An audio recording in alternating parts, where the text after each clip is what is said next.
Good morning, everyone. Welcome inside the Faith Loop. We hope that your day is going well. It is June 6, 2023, day 2,111,324 of the crisis of identity. And you may think that everything is going all rosy peachy. You know, we've got Donald Trump back out there, huzzah, and everything. You know, we're striking back. Okay. We're going to talk a little bit over the next, as we started last week, about the intelligence of mankind, and which is what artificial intelligence, we call it. Yeah, it's definitely artificial. It's man-made.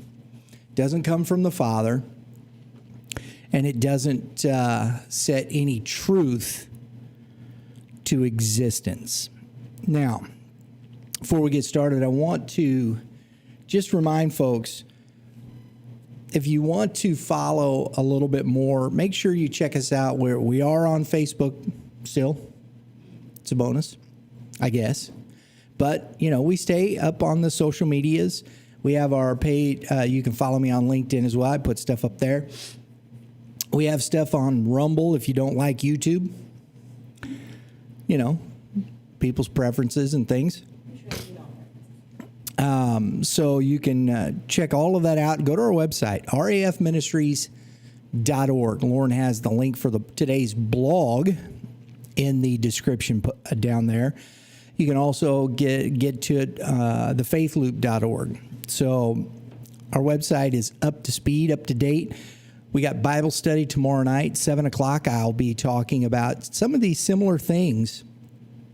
And we will be working on what we're doing and how we're doing things.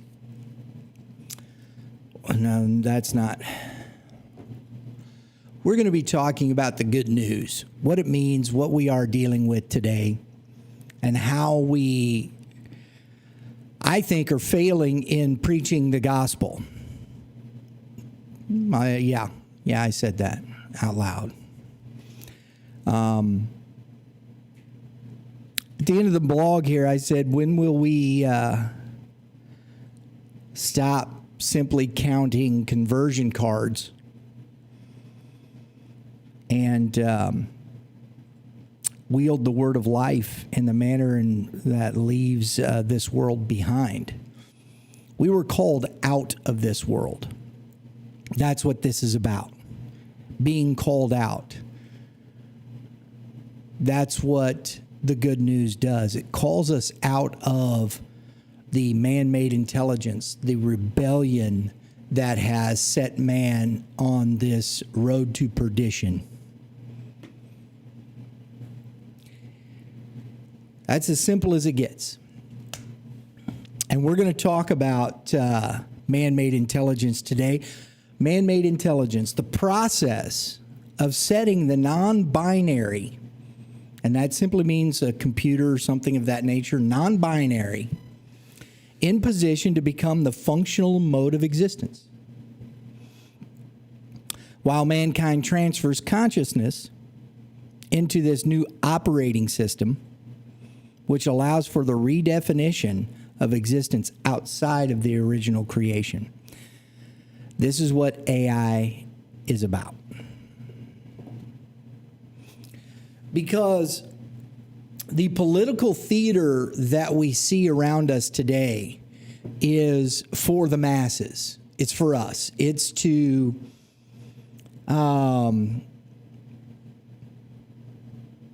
keep everybody unaware, really, of what's happening. And not only that, it's here to, how should I say, gently,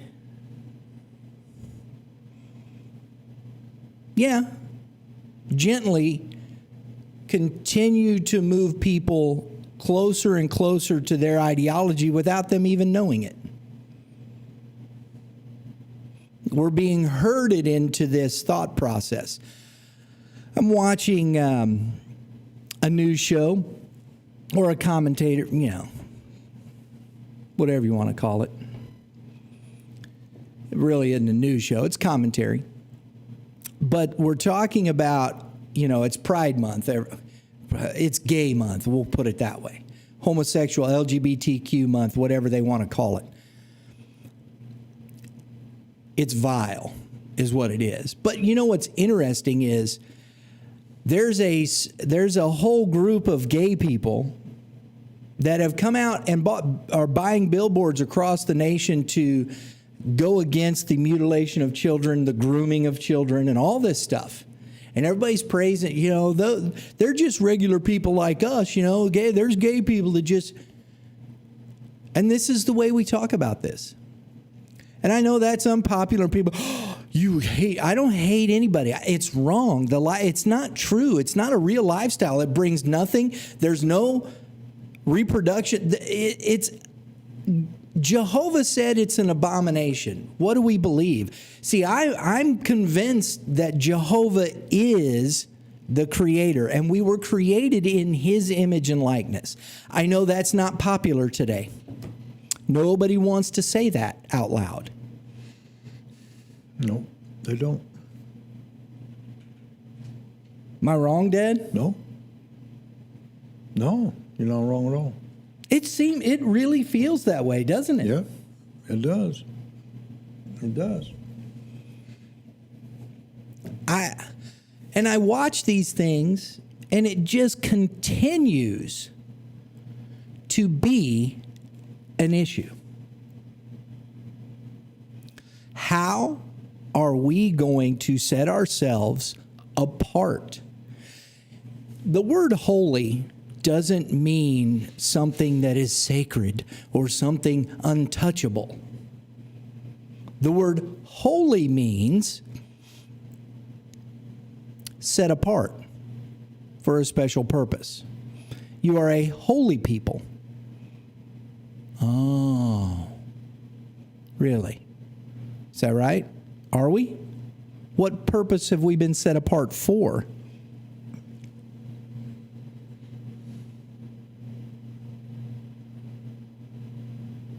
That's the point of this, is it not? Yeah.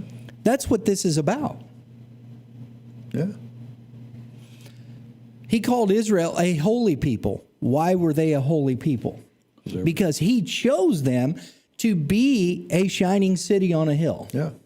They were set apart. Yeah. We're set apart. And, you say, well, how do you explain that? What do you mean? Well, the world has gone the way it's gone. They've rejected the Lord. They've rejected Jesus. They've rejected everything. And even some of the major religions have done the same thing. I don't care what they call themselves. You can call yourself anything you want to call. But, if it walks like a duck and quacks like a duck, it's a duck. And so, you're known by what you do and what you say and what you are. And these major religions are saying things that have no credibility in the Scripture, no credibility in anything that's from the Lord. So how are we set apart? We're set apart from that. We're set apart from the world. We're set apart from the way man is going and back into the fold of Jehovah. You were talking about that Sunday. Yep. That was this is where we have to function in a manner that is of the original creation. How do we do that? And for this is why Dad and I have had this conversation. And I know I'm setting some foundation here. We're going to get into a few things, and I want to show you a couple things. But what do we witness to? And this is what we talk about history, right? Yep. That history, it's just being a witness. Well, how many witnesses, and what are we witness to? What did Eusebius, Eusebius of Caesarea, what did he change? He changed the whole narrative after 325. It's okay. I know. No, I just moved my hand. We have got to make this understanding to people and what is going on in the world and how we understand what it is to be a witness. A witness to what? What is it that we have that this world,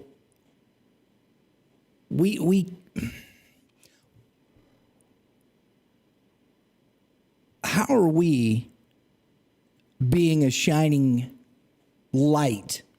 Not a city, a light. Who lights a candle and puts it under a bushel? That's what Jesus said, right? Okay. But yet, we, on the other hand, have set ourselves within the political theater. The whole idea of Christianity is just within the same context as any other part of the tree of the knowledge of good and evil. I believe that very much.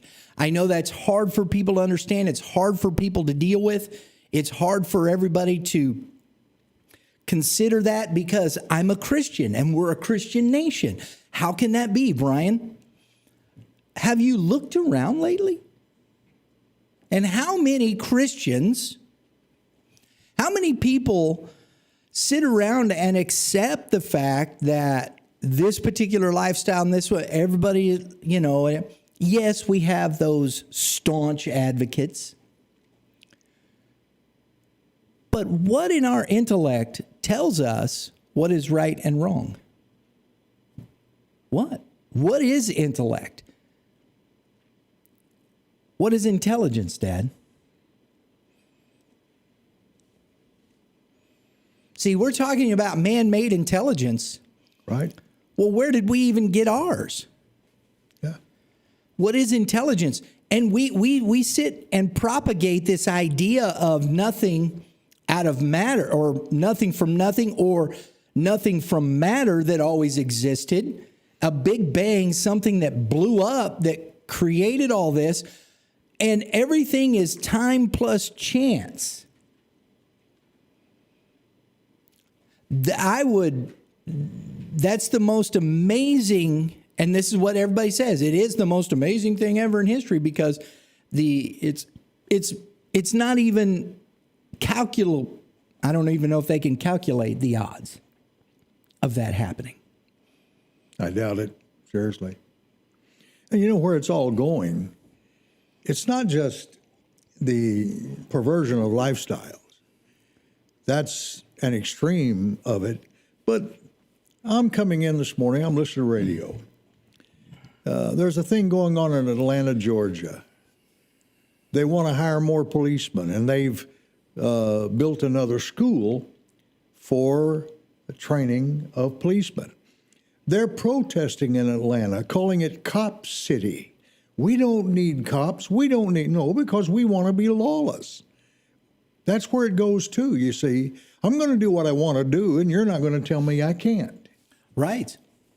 And so how long is it going to be before we've already seen it? They burn cities down. They do all kinds of stuff, and nobody does nothing. So how long is it going to be before everybody just is a law unto themselves as they were before the flood? And as they were after the flood, every man did what was right in his own eyes, the Bible says. So how long is it going to be before that takes place? See, this is just the tip of the iceberg. This is an extreme, but it's coming back down into every area of our society. Well, okay, here you go. And this is what it boils down to here, folks.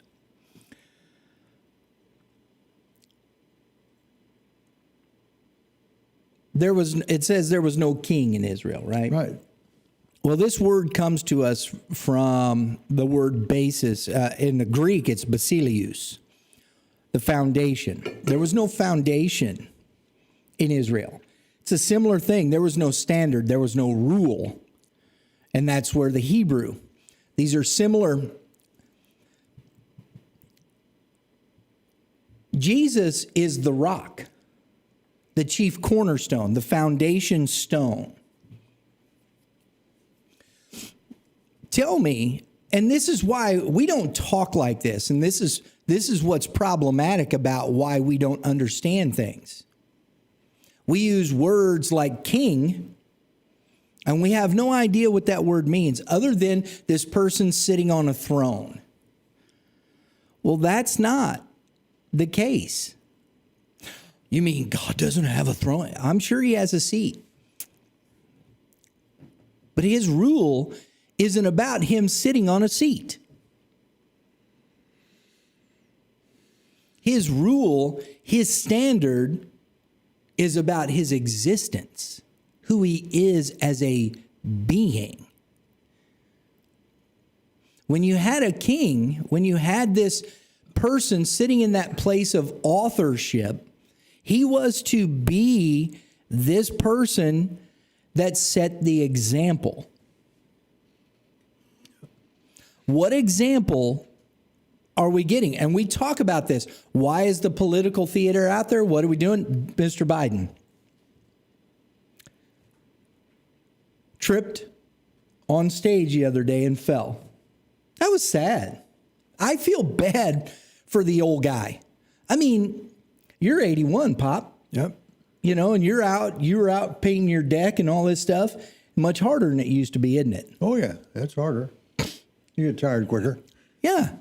And you're not as nimble. It's easier to fall and things of that nature, isn't it? Yeah, it is sometimes, yeah. I mean, I'm not saying you're, No. incapacitated, but it's just true, isn't it? Yeah, you have to be more careful. I don't fall, and I haven't fallen, and things like that. But you aren't as nimble as you were when you were young.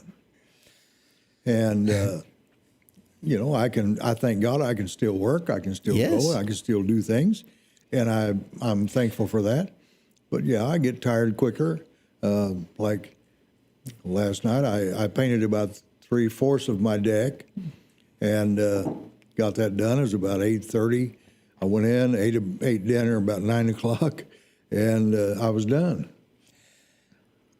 Here's a man who's falling off bicycles. He's trying, but you can see that he is definitely not physically and mentally as sharp as he needs to be. No. This is the standard in the United States. He's the president. He is the leader of the free world. This is what we say. Yeah. Who's he leading? Why would I follow that? Because to follow that means to emulate, to be like him. Well, that's why we need Donald Trump. Why would I follow that man? To what end? For 4 years, and then who? Then who am I following? Who are we following? And by what idea or intellect do we have here that states we should even consider following this man or this office? Yep. This is the biggest thing to me. This is why we talk about Jesus in this fashion. We have to emulate him. Well, I follow Jesus. That's why I go to church. Is that what Jesus said to do? Or is that what your pastor told you to do?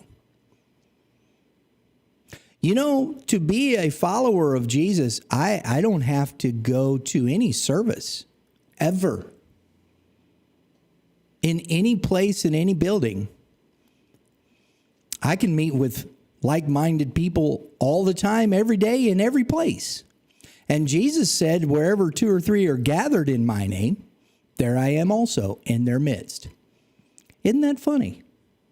Was that only at the synagogue? Was that only at the place with a steeple that we have consecrated to make holy so he can be there? That's not what he said. No. Oh, well, Brian, we have a place to meet because I think it's nice. Keep the rain off our head. Everybody kind of knows. But it isn't the focal point of the ministry. The focal point of ministry, of the administration of the good news of Jesus Christ, is to present the good news in your whole entire being, to be this person every single day in wherever and whatever you are doing. Yep. Exactly. Man-made intelligence?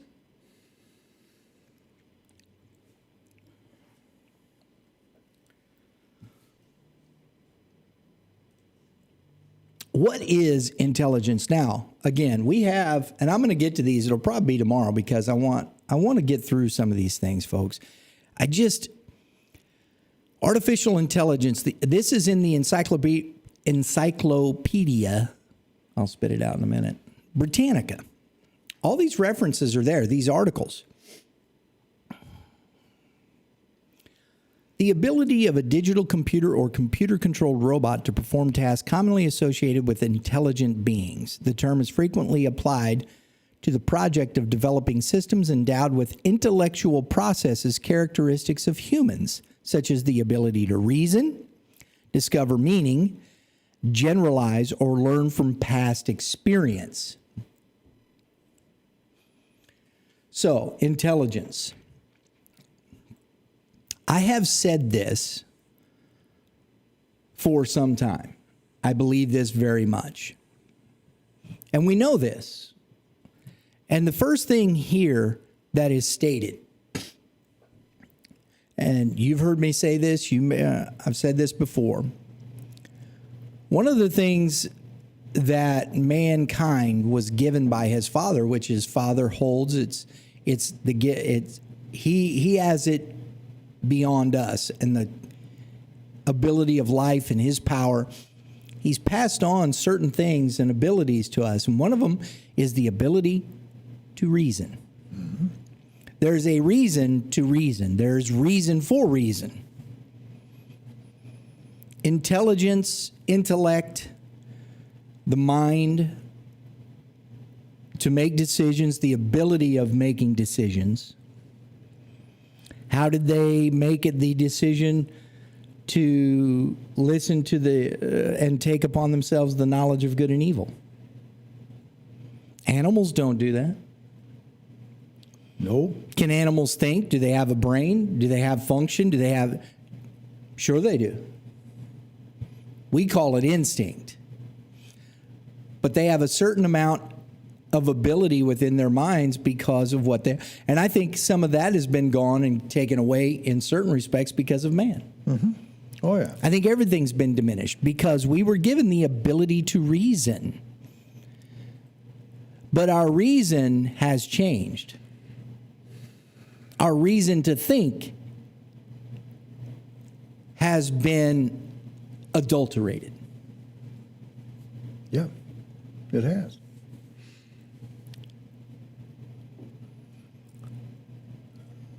I believe that creation in itself, when it was first done, was way different than what we see today.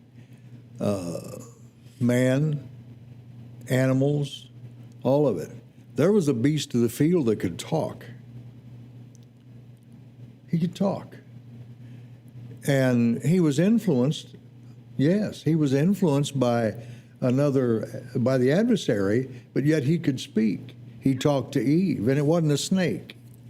It was a beast of the field, the Bible says. Right. The animals were not carnivorous. They didn't kill each other. They didn't do those kind of things. The Lord brought them to Adam, and he named them, and they were subject to him. Today, it's absolutely chaos. We've created chaos. And why? Because of what Brian's been talking about. Artificial intelligence. Now, I'm not talking about the AI of computers and machines, but we have an artificial intelligence. Amen. And Adam started it right there. Yes. He said, I'll think for myself. I'll decide what's good and evil. I'll decide. Yes. And that's artificial. That wasn't given by the Lord. We're making that. We're making it. Yes, Dad. We do it. Yes. And that's artificial. It's not from the Lord. It's not from Jehovah. He already set down the word. He already set down the rules to live by. He already set down life. He already set down these things. But now Adam came along and said, well, I can do it better. Well, what are they saying today? They're saying the same thing. We can do this better. We can have AI. We can have computers think for us. We can teach them to think and go ahead of us and all this. It's just man's absolute rebellion to just do what's right.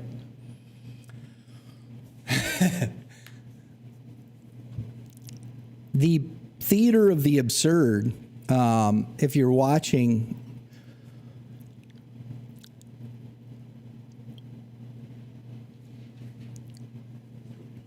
I was talking with Dad yesterday, and we were talking about some of these things as we're, getting prepared to talk about this subject matter.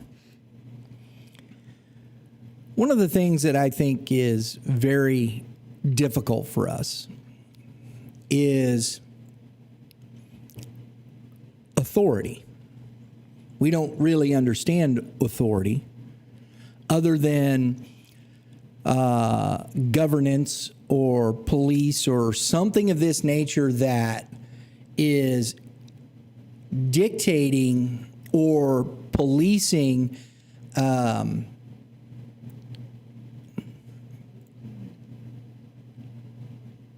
wrongdoing.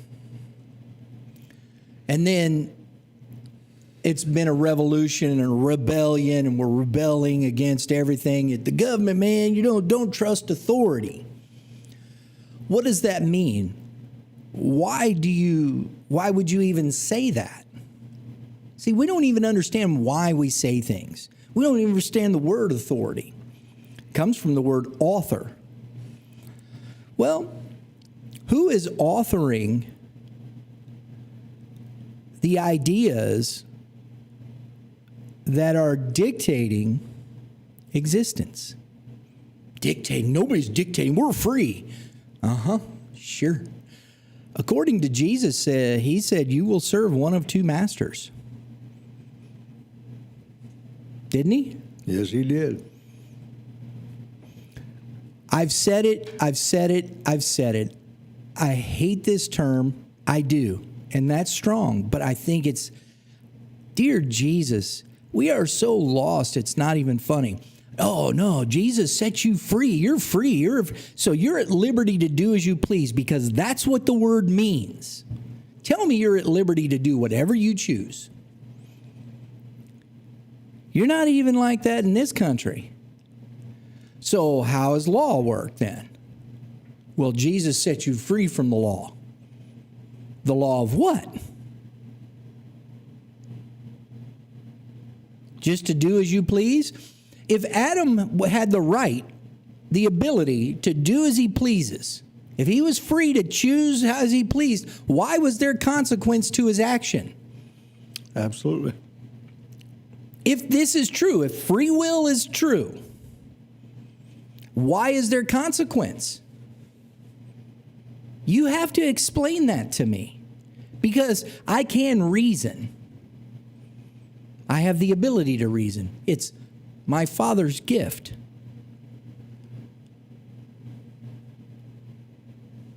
Yeah. It doesn't make sense. You never, Brian, I'm telling you, son, don't do that. I told you that this was wrong. And don't do it. Lauren, don't worry about it. But we are going to continue to focus our ideas and our ideas of what we think freedom is, instead of, Brian, don't do that. Son, I'm telling you, when I was a kid, that's what it was. Don't do this.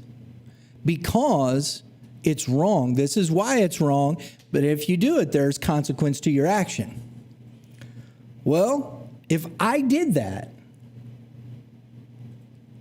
and you were made aware of it, there was consequence to my actions, right? Because this is what it's about. This is how we do this. This is what, there was consequence to action because it stepped out of the reason for existence. There was a reason Jehovah had created mankind. There's a reason that we were in the earth. There was a reason and a purpose according to Jehovah's standard of existence. Not our own. We don't get to choose willy-nilly what we think.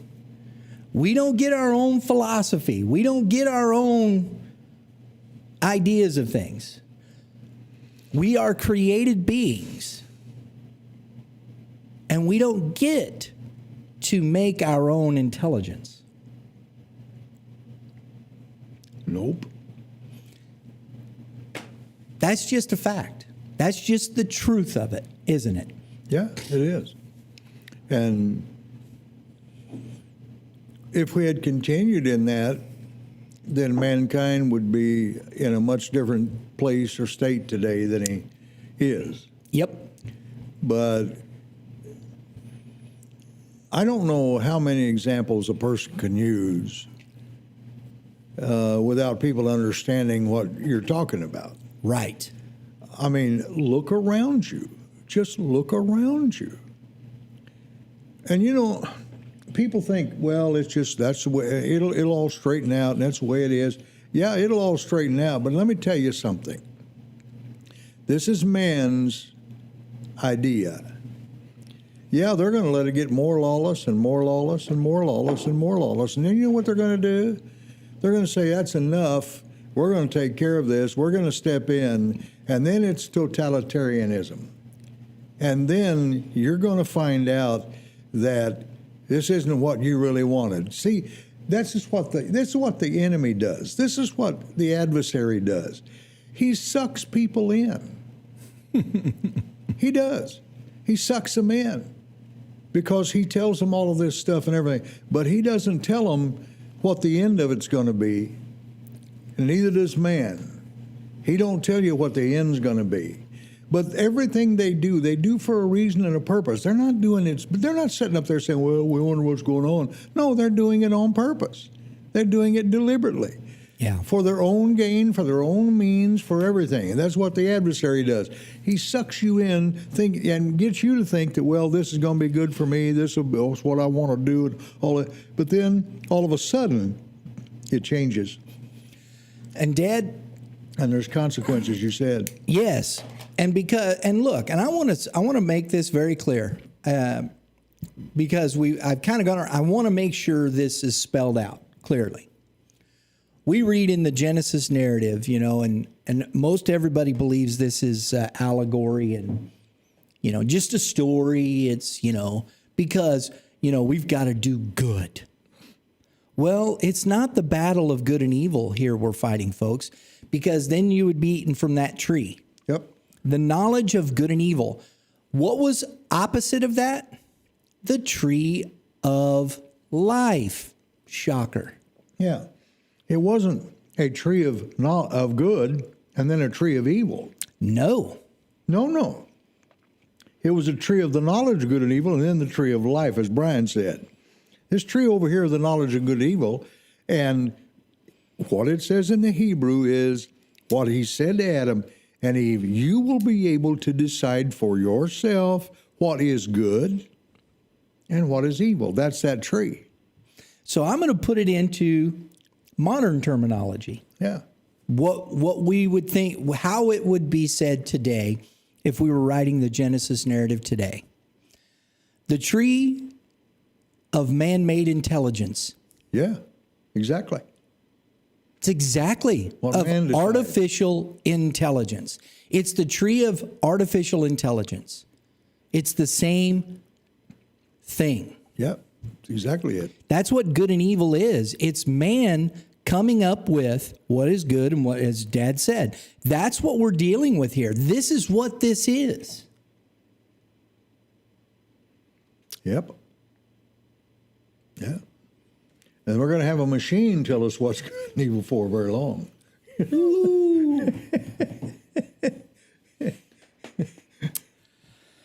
Hot dog.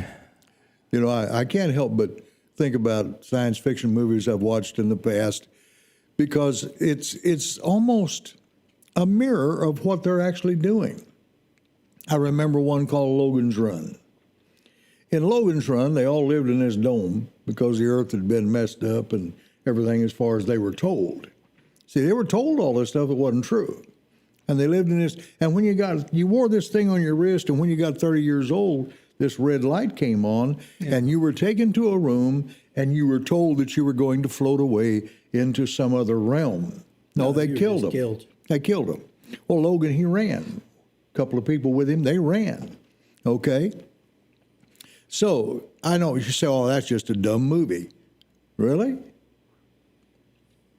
Really? No, we're coming to this. Yeah. I'm gonna. Machines are going to tell us what to do. I'm going to read this to you,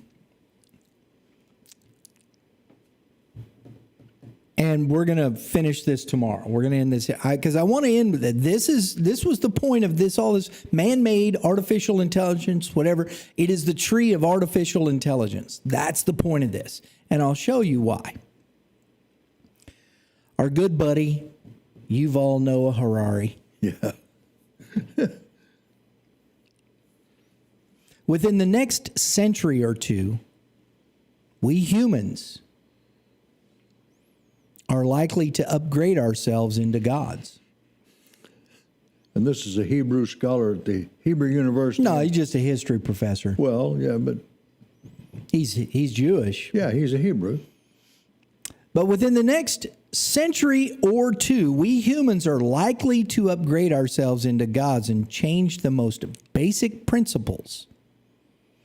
The word principle is a word that is for a foundation or the first.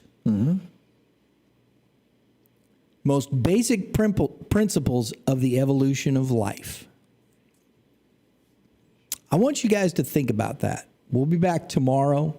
We're going to get into a few of these things, and we'll talk about what is happening within this culture and in the World Economic Forum, in the World Health Organization, within the United Nations. And this is going to be something we're going to talk about for the next little bit because it's absolutely important and it's absolutely relative for us to understand and know who and what we are and to be called out to actually repent of being Adam. We love you. We care about you. Yep. Hope you have a wonderful day, and we'll see you all tomorrow. Same bad time, same bad channel, just a different day. Exactly. Till then, everybody, remember to give love And give life. and give Jesus.